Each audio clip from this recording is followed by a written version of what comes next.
Good morning, and this was originally going to be a video about Crash 4. That video, however, was a nightmare to make from start to finish, and by finish, I of course mean me deleting the voiceover for the video by mistake and then giving up.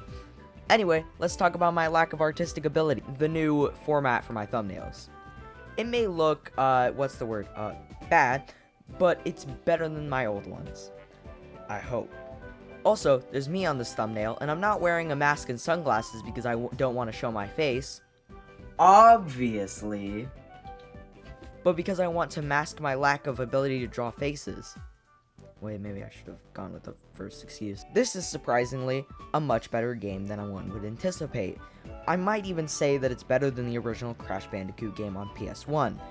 That's for several reasons, including better physics, mechanics, boss fights, etc.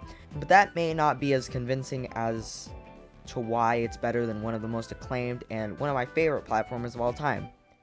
Wait, not there. It's right there. Well, this turned from praising Pac-Man World to making fun of Crash Bandicoot really quick, didn't it? I guess I'm still mad about that failed video. Anyway, these levels aren't as interesting as the ones from the second game, but they're definitely fun. There's pirate levels, space levels, deep dark cave levels. Not necessarily the most interesting, but the actual levels design is very fun. It definitely has a lot of collectathon elements in the levels, but none of it is required to progress, which I really like as a completionist that only wants to put in the work to do so half of the time. The main collectibles are fruit and those symbols that give you access to mazes. I think they're from Galaxian or something. The collectible, however, that brings you the most towards completion is the thing that every game made in the late 90s and early 2000s decided to use as a collectible. In this game, it surprisingly spells out Fling Smash, Pac-Man. Another thing this game does well is the bosses, one of those being the second most likely thing to see in your nightmares. His name is Talkman, or as he's officially known,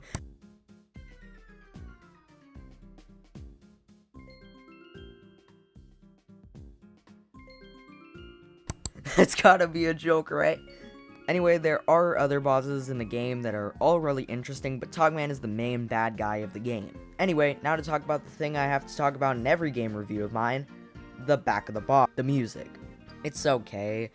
It most definitely isn't as good as the other games I've talked about so far, or even the sequel, which has one of my favorite soundtracks of all time and is overall one of my favorite games ever.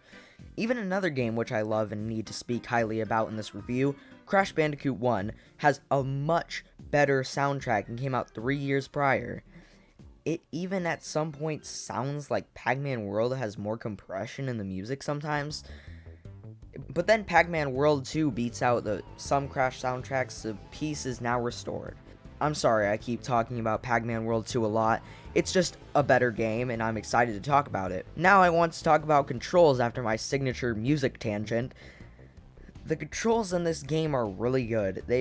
I think they're less slippery than Mario 64 and has less aggravating jumping physics than Crash Bandicoot 1. It most definitely doesn't have better controls overall than Mario 64, considering that game has an insane amount of movement options, which just makes it really fun to play. But I do think it has better controls than Crash 1 on PS1. Not as good as Crash 1 in the remake, however. But Pac-Man World does have a leg up on Crash Bandicoot because there's more to his moveset than jump and spin. He has 3 moves actually. There's jump, butt bounce, I don't know if they said that's the name in this game, but I know they do in the sequel, and the dash I think it's called. If you've been watching this gameplay in the background, you may have seen that like half of me is just me butt bouncing around the stage. It's just fun, but definitely not as ideal in the second game, but it's whatever.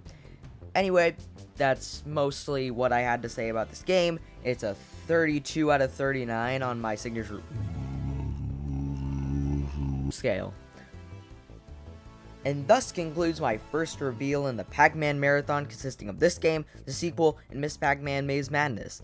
I'm doing these 3 games because 1, I grew up with 2 of these games, and 2, I didn't buy the third Pac-Man World game because it's a little thing I like to call Paper Mario Sticker Star. Wait, no, I meant Tarzan for GameCube.